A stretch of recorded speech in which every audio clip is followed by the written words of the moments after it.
Welcome back to the channel, everyone, in this week's comic book recap and review. A few years ago, DC Comics introduced us to one of their newest villains, and he became immensely popular. Of course, I'm talking about the Batman who laughs. However, he was not alone. He had his own soldiers, his own captains, who were loyal to his cause and who would carry out his initial attacks against Earth Zero, the first Earth of the multiverse. Starting this week, we're going to review those captains, dubbed the Dark Knights, who they are and where they came from. It is important to note that the Batman who laughs and these Dark Knights come from the Dark Multiverse, a multiverse that is seemingly collapsing in on itself, and when we finally get to the origin of the Batman who laughs, we will reveal the larger plot behind his schemes, his goals, and more importantly, who he is working with. With that, this week we're going to cover the Red Death and Murder Machine, as they appeared in Dark Knight Metal, Dark Knights Rising. We begin on Earth 52. The Flash is frantically running through the streets of a collapsing central city. The Earth is beginning to fall apart, but this Flash is not running towards danger, he's running away from it. As he eludes his pursuer, he pleads with him to stop and work with him to save the city, but his pursuer is someone who does not give up easily. It is the Batman himself, and he is armed with the weapons of all the rogues, including Mirror Master and Captain Cold. He declares that the Flash is just too late, and it is time he hand over the Speed Force. The Flash tries to get him to understand that the Speed Force cannot bring back the ones he has lost, that he himself has tried and failed with devastating consequences, but the Batman believes he can do it differently. The two former allies battle it out in the street, the Batman employing all of his tactics and gear, including the Batmobile, but the Flash is able to knock the Batman down with a tornado generated from his left arm. The Flash approaches the prone Batman, begging him to find his compassion, believing that he can get through to his old friend one more time, but the Batman turns once again and injects the Flash with the cryogenic formula created by Mr. Freeze to keep his wife Nora Freeze in suspended animation. And although this formula will only last a few seconds on the Speedster, it is enough time for the Batman to knock the Flash unconscious. A few minutes later, the Flash comes to. He realizes that he is bound by chains to the front of the Batmobile as the Batman revs the engine. The theory, if the Batman drives fast enough with the Flash attached to his vehicle like some sick, twisted hood ornament, the Speed Force will activate and he will be able to harness its energy and abilities. The Flash warns him that this course of action will rip them both apart, and unfortunately, for both of our heroes, they're both correct. As our two heroes disintegrate into the Speed Force, we are transported to that Earth's Gotham City. Lawlessness and chaos are ruling the streets, the police are defeated, mass hysteria is in control, and supervillains run free. The Scarecrow tries to corner a frightened couple trying to escape to safety. As he is about to strike, he himself is cut in two at the waist by a powerful blow from a newly created being. This being looks similar to Batman, but is bathed in blood red. As the Scarecrow is murdered, this new being declares that he is vengeance, he is justice, and another voice is heard, one only this new being can perceive, and it begs him to stop, but it's just too late. This is the new Batman. This is the first appearance of the Red Death, an unhinged and merciless form of the original Batman infused with the Speed Force, because it is true that both the original Batman and the Flash were torn apart, but they were also reassembled into this new harbinger of violence. The Scarecrow, the Riddler, the Penguin, the Man-Bat, all of them are eliminated in the most gruesome fashion by the Red Death, and when the city is devoid of the criminal element, the Red Death turns his attention to saving the crumbling world, but even he sees that it is now too late, and nothing can be done to stop the inevitable. At that moment, another voice is heard, speaking to the Red Death, letting him know that Earth 52 is out of time, but there is another way for this Batman to live on. This new voice states that he has been sent by his master, Barbatos, and that if they joined together, they could enter a new world where they were all destined to live. The Red Death accepts this offer.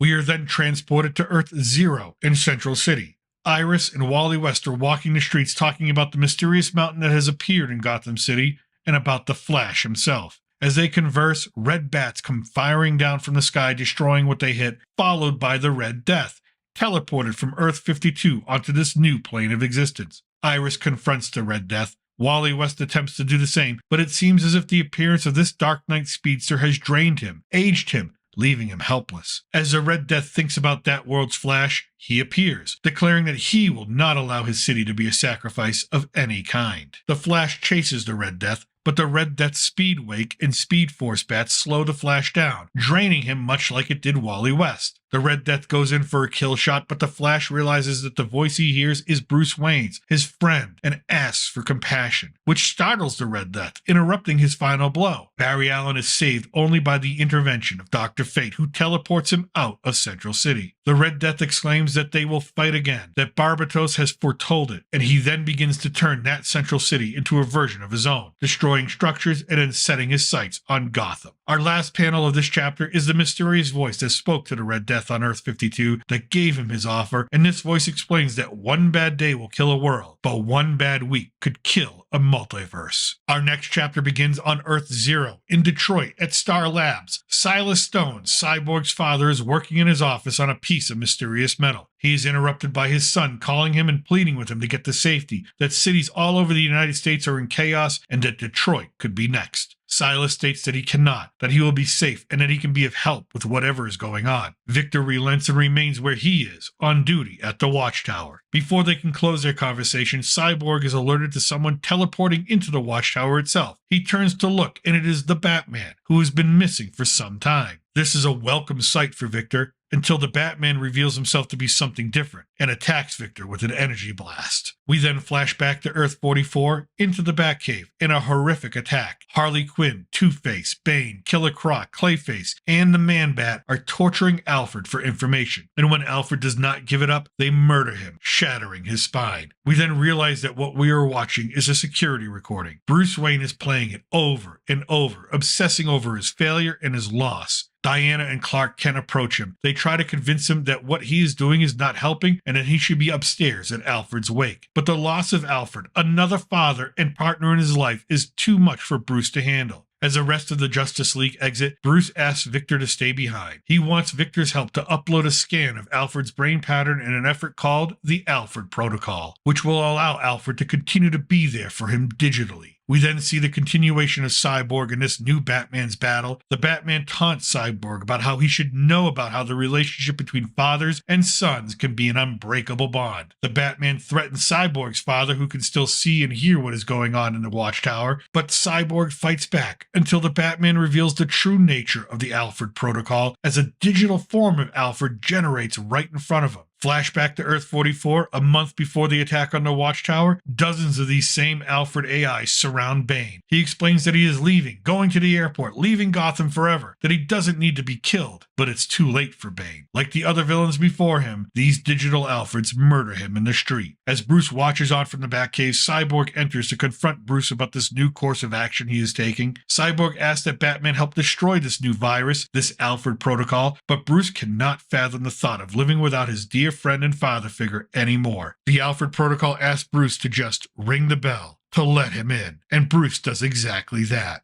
The Alfred Protocol merges with the physical form of Batman, creating something that is seemingly invincible, a cross between Cyborg and the Batman, one without weakness. This is our first appearance of Murder Machine. Back on Earth Zero, this new Batman declares that he wants access to the computer systems at Star Labs in Detroit, which will allow him to spread the Alfred Protocol all over the world. He tells Cyborg that it is useless to fight because he couldn't defeat him on Earth 44, so he'll not be able to defeat him now. And as we see Earth 44's Cyborg beheaded by this new Batman, the mysterious stranger who spoke to the Red Death gives this Murder Machine a similar offer, to which he also accepts. In the Watchtower, Cyborg appears to have an opening to strike against this new Batman, but he is hit from behind by a new intruder. In fact, there are 5 new intruders, including the Red Death. They batter and bludgeon Cyborg into unconsciousness, and then let Silas Stone know that they will be coming for him next. At that moment, our mysterious stranger makes an appearance. He is familiar as he has the smile of the Joker, but he is dressed in an outfit that makes him appear as something more, something darker, something vile. As this chapter concludes, we see Earth Zero in the grips of apocalyptic violence, and the Watchtower is now taken and transformed into the image of this new threat. Earth 32. A teenage Bruce Wayne, wearing the cowl of the Batman accented by a familiar shade of green, recalls the night he lost his parents to the bullet of a common thief.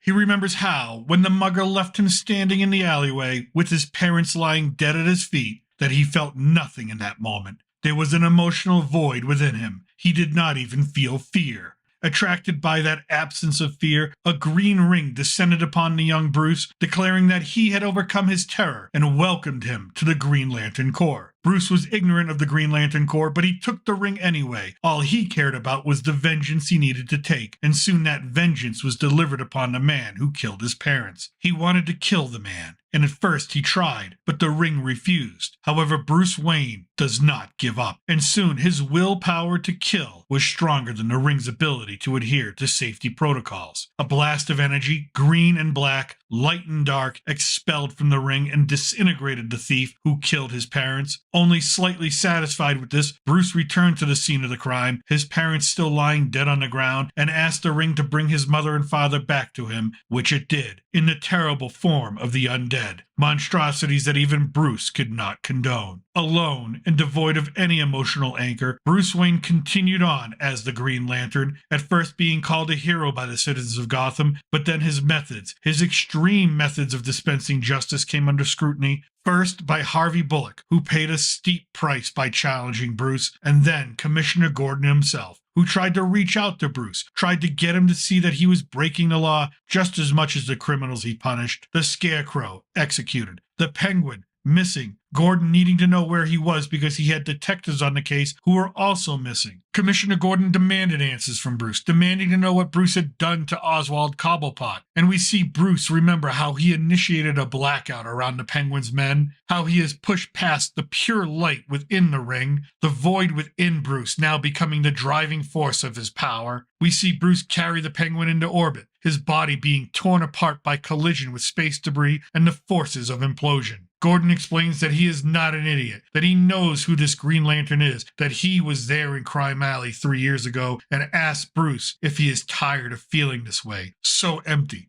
but at the same time, so full of hurt. Bruce Wayne asks Commissioner Gordon if he has a daughter, and before the commissioner can say anything, Bruce turns and states that she'll have to grow up alone without a father. He then proceeds to obliterate Jim Gordon in a flash of green anger. This was the last act of madness for the Green Lantern Corps. They arrive, en masse, Guardians and Lanterns, to confront Bruce, to retrieve the ring, to ensure the balance of the scales of justice are returned. However, they underestimate this member of their corps. Bruce initiates another blackout, and within it, his own constructs, built of the black void within his heart, and he is able to easily massacre the Green Lanterns and the Guardians in brutal fashion. And as Bruce stands in front of his Green Lantern, he confesses that, even with the most powerful weapon in the galaxy in his possession, he still felt vulnerable, that he wanted to rid himself of this feeling. And in that moment, a moment of transformation, he became something more than just a lantern, more than the Batman. He became the Dawnbreaker,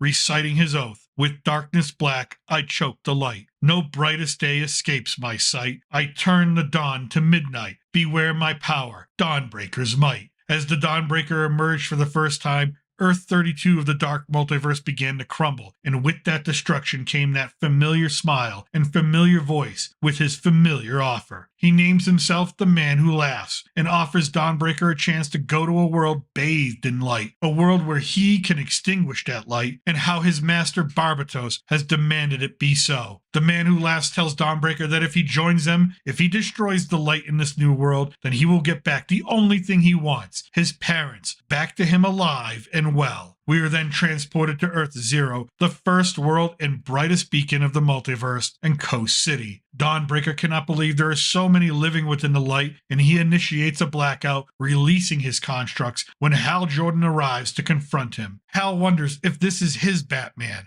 who remains missing in action on Earth Zero. Dawnbreaker turns, threatens Hal, and releases his constructs, for which Hal and his ring are no match for because they have no understanding of how or what it is. In the moment before Hal Jordan's death, he, like the Flash before him, is saved. Dr. Fate protects him and teleports him to an unknown location. And without Hal Jordan to fight back, the Dawnbreaker unleashes against Coast City and demands that they too feel nothing inside, just like himself. And the world then fades to black. Our next chapter begins with our next Dark Knight. A hand stretches up from the depths to the surface of the water. A being emerges, and we learn about her love, Sylvester, who has been taken from her. We then hear about the man who laughs, the one who sent her to this place of light, to Amnesty Bay, to see everything drowned. This being recognizes how this world, the light, prospers, and beings live happily here, but it is at the expense of lower tier worlds, like those of the Dark Multiverse, those from which this being calls home. This bright world, a place of haves and have-nots, the disenfranchised, and this being is here to take back what belongs to her, what is owed to her, and she drowns the entire town under the sea. Bryce Wayne has received her payment in full. The resistance that Bryce expected arise, this time in the form of Aquaman and his queen, Mera. So begins the tale of the drowned, and the rhyme of the ancient mariner. Aquaman attacks the drowned. However, for her, he is slow and he is weak. Mera's telekinesis proves futile against this interdimensional foe, and as the fight continues, the drowned is not intimidated, as she has before defeated many Atlanteans. On Earth 11, a year in the past, the Atlanteans appeared to the surface world. Bryce, as the Batman of Earth 11's Gotham City, had hunted down the rogue Metas to avenge Sylvester and make the world safe. Now the Atlanteans were led by Queen Mera, and they claimed to come in peace. However, Bryce knew better. And Bryce was correct, as the Atlanteans attacked. The peace talks collapsed, and the Atlanteans proved vicious in their military tactics.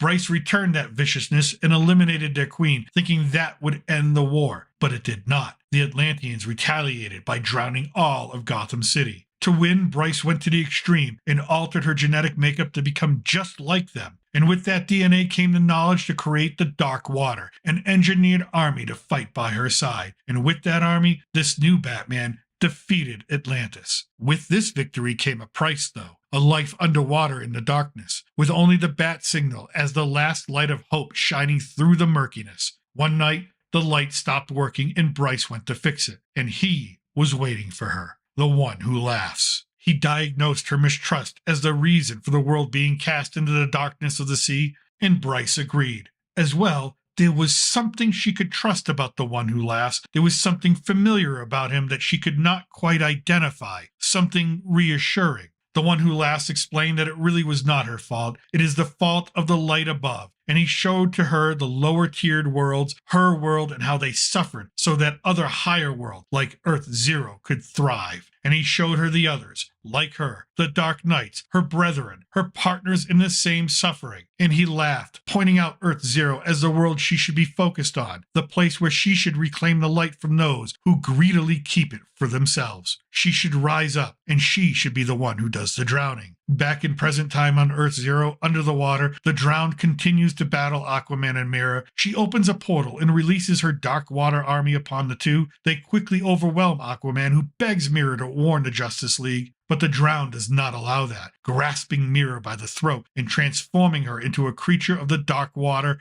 drowning the opposition. Aquaman screams in terror and loss at the sight of the queen transmuted, a sense of loss the drowned knows and revels in replicating for others to feel. As Aquaman remains in the clutches of the dark water, a moment from death, Dr. Fate intervenes and transports Aquaman to safety. The drowned does not recognize this magic, this symbol. However, in that moment of failure, there is solace, because Bryce knows that wherever Aquaman is, he is feeling the despair and pain of loss and will live with that until she has a chance to meet him again and end him forever. And as the waters consume Amnesty Bay, the drowned is perched atop a sunken lighthouse, her symbol shining through as a sign of intent, her intent to drown the entire world. And those are the origins of Dawnbreaker and the Drowned, the third and fourth of the Dark Knights recruited by the Batman who laughs. This is part 3 of a 4-part series on the Dark Knights. We've already covered the Red Death, Murder Machine, Dawnbreaker, and the Drowned. Next up, we have the Merciless. We begin on Earth 12 in the Dark Multiverse, sometime in the past, with the tale of the Wrathchild. The Batman holds the lifeless body of Diana Prince in his arms, seemingly at the end of the war that should have been the last of all wars. We quickly skip ahead to Earth Zero, present day in Langley, Virginia, The War Room and Argus headquarters, the heads of SHADE, the DEO, Task Force X, and the US military are gathered to discuss the fact that they are under full-scale invasion and the main members of the Justice League are missing in action. The group argues over what course of action to take, whether they can trust the superheroes left, or whether they should just drop experimental weapons like Valhalla, a bomb that uses Kryptonian sunstones, and none of the participants seem to trust each other. Suddenly, there is a shockwave from above and a security breach on the upper levels of Argus. What can only be described as a medieval knight with the symbols of both the Batman and Wonder Woman on his chest has arrived. This is the Merciless, and he recounts the days his war began, with a bullet in Crime Alley and mercy in his heart, and this new invader declares that he was foolish to think that way. Our invader burns through any resistance, using a sword to give everyone, in his words, a clean death, while blocking out the pleas of the voice of Diana in his head to have mercy and let them all live. In the lower levels, the general targets Argus headquarters with the Valhalla bomb, which will kill millions to save billions, and only Steve Trevor sees the insanity of this action. The Merciless remembers how Diana loved a man named Trevor long ago during the war, and he also remembers how she lost him. We return to the past, Earth 12. Ares had begun a 2-year war. He had forged a new helmet that amplified his powers 100-fold. Batman and Diana never expected to win, but they did, and it cost Wonder Woman her life. The Batman swears to Ares that he will pay for this loss, to which Ares answers back, "Who are you to challenge a god?" The Batman picks up Ares' helmet and places it on his own head, despite the warnings from Diana about its ability to corrupt. But the Batman believes he can become a better god of war, one that will instill honor, ethics, and codes and rules. With this new power, he can reshape all war. Back in present-day Earth Zero, a military shuttle built by Ferris Aircraft receives orders to drop the Valhalla weapon on Langley, and the crew cannot believe what they are being ordered to do, but prepare to execute it nonetheless. The leaders of Earth's defense forces continue to argue and outright fight with each other, but it's too late for them. The Merciless has arrived, and he talks to the memory of Diana that haunts him, letting her know that they will not act like she thinks they will. They will not band together or look for a solution. They will turn on each other. As well, the Merciless lets her know that he misses her. Back on Earth 12, as the Batman became the Merciless, he stripped away all of his fear, had become fully corrupted by the helmet, with a new understanding that codes and honor meant nothing, only victory. And as he stormed the gates of Olympus, he heard a voice, very much like his own, except this voice chilled him to the bone. The one who laughs has arrived, with Robins in tow. He tells this Bruce Wayne that he cannot win this war. He will never win because the rules are stacked against him. And despite everything he has accomplished, he will never tell Diana that he won or be able to rebuild the world on the ashes of the old, because this is the dark multiverse, and in a few minutes, this Earth will cease to exist. The one who laughs delivers the same offer he has to the other Dark Knights, and Bruce, knowing that he is speaking the truth,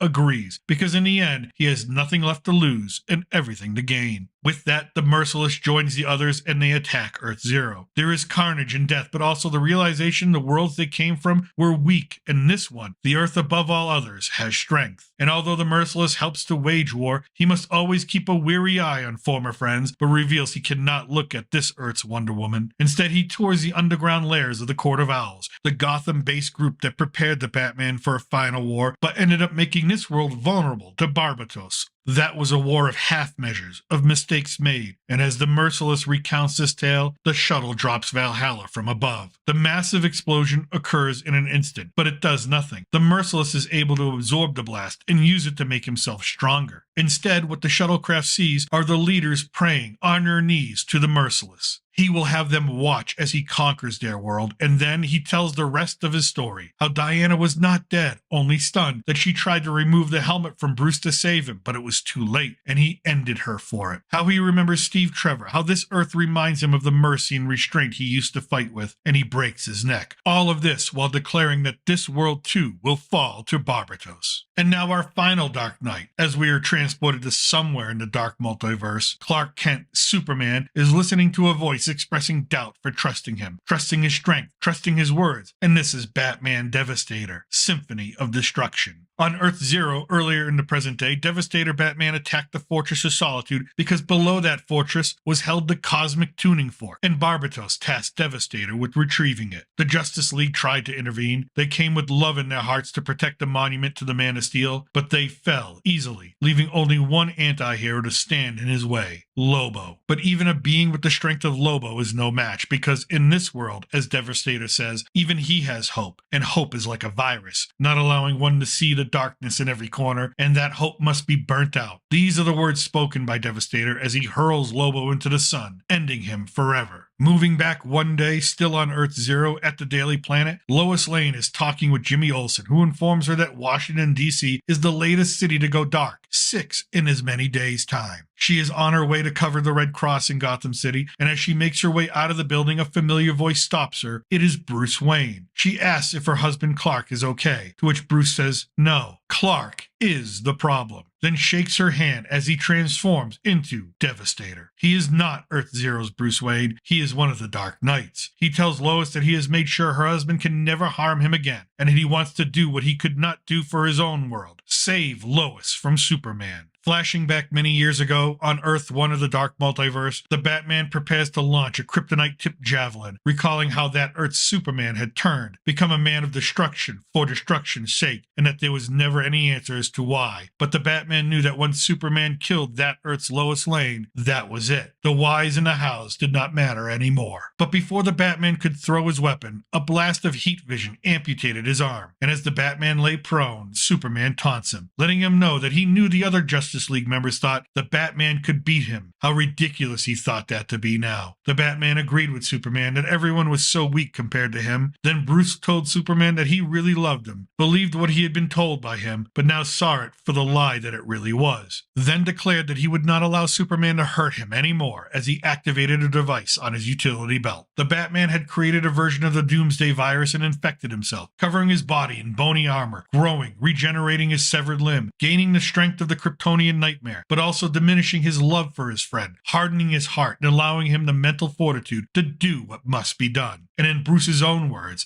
it felt effing great. In a short but brutal fight, this new Batman Doomsday creature exhales kryptonite into Superman's face and impales him through the chest, ending him. And with that came not sorrow for the death of his friend, but a growing anger that the Batman had held back for far too long. But it was too late for his world. He had used the Doomsday virus past the time it could have helped inoculate the planet from Superman's wrath, and Earth 1 of the Dark Multiverse was in ruins. It was too late until the One Who Laughs appeared. This is the first time one of the Dark Knights sees him as a version of the Joker, someone who is supposed to be dead, but the One Who Laughs corrects him. He lets this Batman know that they are very much alike, Batmen who come from broken planets, never meant to be. He tells this Batman of a world where Superman lives and everyone still believes in him. This is all it takes for our Devastator Batman to demand that he, the One Who Laughs, take him there immediately. Back on Earth Zero one day ago, the citizens around Devastator and Lois begin to transform into Doomsday-like creatures, most of them dying from the change, but Lois is not changing because she is the carrier of the virus, triggered by Devastator's arrival. She is temporarily immune because of all the solar radiation she has absorbed from being in such close proximity to Superman all these years. And as Devastator begins to leave, Superwoman arrives with Guardian and others to confront him. Devastator tells her that he will show her exactly what the symbol of the House of L really means, and as that fight rages, Lois returns home to enact the Last Son protocol. But her son, Superman's son, is trying to leave to help Kara because he can see that she is getting infected too and won't survive. Lois stops him, convinces him to go into a safe room, a room built so strong that not even his father could break into it. Lois places him inside and remains outside because she too has begun to feel the effects of the Doomsday virus. As Jonathan begs his mother for hope, she begins to turn fully into a nightmarish creature, and the words of Devastator ring out. He wants Clark to know that he saved Lois and Jonathan this time, saved everyone, gave them the strength to stand against him, harden their hearts so that they will never believe in his empty promises of hope and truth ever again. We next see Devastator delivering the cosmic key to Gotham, letting Clark know that this is all his fault, that Earth Zero is the heart of creation, but Superman's fears are what created the cursed worlds they all came from. And as Devastator places the cosmic key on the mountain that mysteriously appeared in Gotham, the power of Barbatos and the key begin to reshape reality.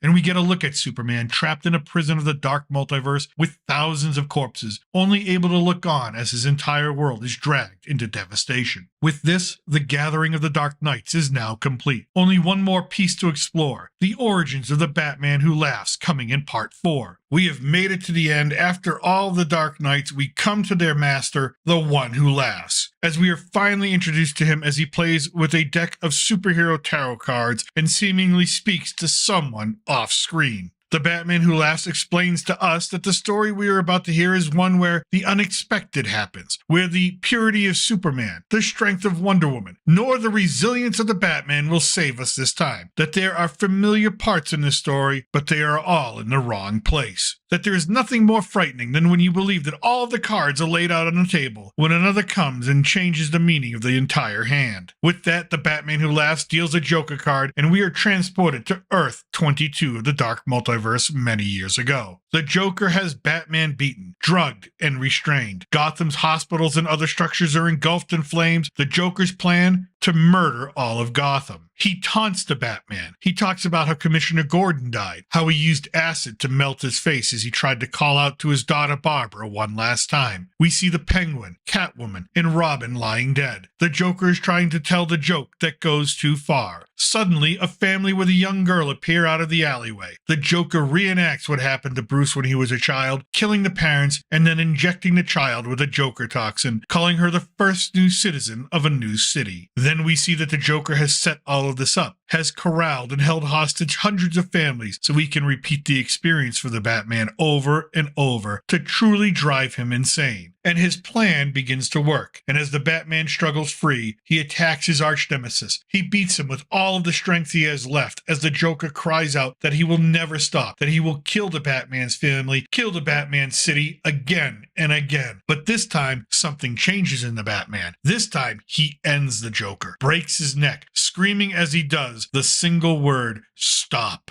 until the last gurgle of life leaves the Joker's body in a green mist, and the Batman continues to whisper, stop. 2 days later, the Batman and his best friend Superman look down upon the children of Gotham poisoned by the Joker, all of them turned into miniature versions of the clown. Superman wants to know how Bruce is, and Bruce lets him know that he has not slipped into the darkness fully and won't let the Joker win that way. However, these children they looked upon were now feral, and the Batman lets his friend know that he will treat them himself so they don't hurt anyone else. Superman then tells the Batman that one of the children tried to bite the throat of a psychologist, and then something very unexpected happens. The Batman let out a solitary laugh, then apologized for it, saying it was not funny. 3 days later, Batgirl, Nightwing, the Red Hood, and Red Robin, along with Damian, are in the Batcave, summoned by Bruce to participate in a training exercise, an exercise that has lasted hours against robots that are programmed to be more vicious than ever before. The group seems unable to finish the training and call out to Bruce, knowing that something is wrong and that he can talk to them. They are family. The Batman stops the exercise and calls them all over to the computer to show them the truth. When the Joker died, the Necrosis released a specialized toxin that was inhaled by Bruce. The toxin has been working for a week now, rewiring his brain, maintaining his intelligence, but eliminating his moral core and replacing it with something evil. The Joker's last wish? Whoever killed him would become just like him. The training Bruce put the group through was in preparation to fight him, and as the group try to think of a solution, they realize that there is no prison or contingency plan for the Batman, not even the Phantom Zone. Then Bruce reveals his true dark motivations. He brought the Bat family together not to prepare them, but because they would be the first ones who noticed something was wrong with him. Then he reveals what they were not prepared for as he uses 2 machine guns to murder his entire family, all while developing a familiar smile. 1 week later, aboard the Watchtower, the bodies of the Flash, Martian Manhunter, Plastic Man, Hawkman, Red Tornado, and Wonder Woman lay prone. Only a crippled Superman remains conscious. The Batman tells his friend that he now knew why he advocated keeping all of the exotic weaponry they had confiscated over the years, so he could learn how they functioned and use them to eventually destroy everything and everyone. In a horrific act of betrayal, the Batman reunites Superman with Lois and his half-Kryptonian son Jonathan, who is also suffering from the same symptoms as his father. The Batman tells Clark to go ahead, puff out his chest, let them know that the good guys will win in the end. But Superman refuses and tells the Batman that he will not lie. And the Batman had a more sickening plan after this. As Damian and other Dark Robins arrive, the Batman tosses Clark a piece of black kryptonite, the type of kryptonite that would normally split a Kryptonian's personality in half. This time, it made Superman rip apart his own family. And as Lois and Jonathan suffered at the hands of their ultimate protector, the Batman stood by and laughed. For this Batman, killing an entire world was simple. And as the Batman sat amongst the ruins of Earth 22, everything devastated, everything ash, Barbatos came to show him the horrors of the dark multiverse, and for this Batman, it was beautiful. And then Barbatos revealed the world where the Batman lived, a world where the Batman who laughs would be the perfect weapon to drag it kicking and screaming into oblivion. But he didn't want to do it alone, and thus the recruitment of the Dark Knights. Our new Batman explains that the Joker was right to see them as two halves, unfinished. The Batman was the king of his dark city, a king, the most powerful and potent face card in the entire deck. And the Joker was defined by its lack of inherent value, its potency, and its potential for being defined by which card it's played against. But the two held together, they can face any threat. And we finally get a glimpse of the person the Batman Who Laughs has been talking to all this time, a person wrapped in bandages, muffled and chained. The Batman Who Laughs reveals the true extent of the horrors that will arrive on Earth Zero, all the horrors and nightmares of the dark multiverse together. This dark multiverse Batman tells our captive audience that the secret to overcoming being Bruce Wayne is to accept the laughter, to laugh away the restraints, everything holding you back. Because a Batman who laughs is a Batman who always wins. And although it is not revealed here, the prisoner held is the original Monitor who was seemingly destroyed during the crisis on Infinite Earths. But he has returned and is dangerous to the Batman Who Laughs because his job, his powers are to protect the multiverse. And although he is a weakened prisoner, he may still have a part to play in this drama. And thus ends the origin story of the Batman Who Laughs and his Dark Knights. I hope you enjoyed this recap of Dark Metal, the origins of the Dark Knights, and the coming conflict that threatens the multiverse itself. If you want more comic book fun, click on the link in the description for my Welcome to the Comicverse playlist. And if you like this video, consider hitting the like and subscribe button and sharing it out. It really helps out the channel each week. As always, I really thank you for watching and for listening. And from south of the border, remember I'm still your reluctant gringo. Salud and a huevo.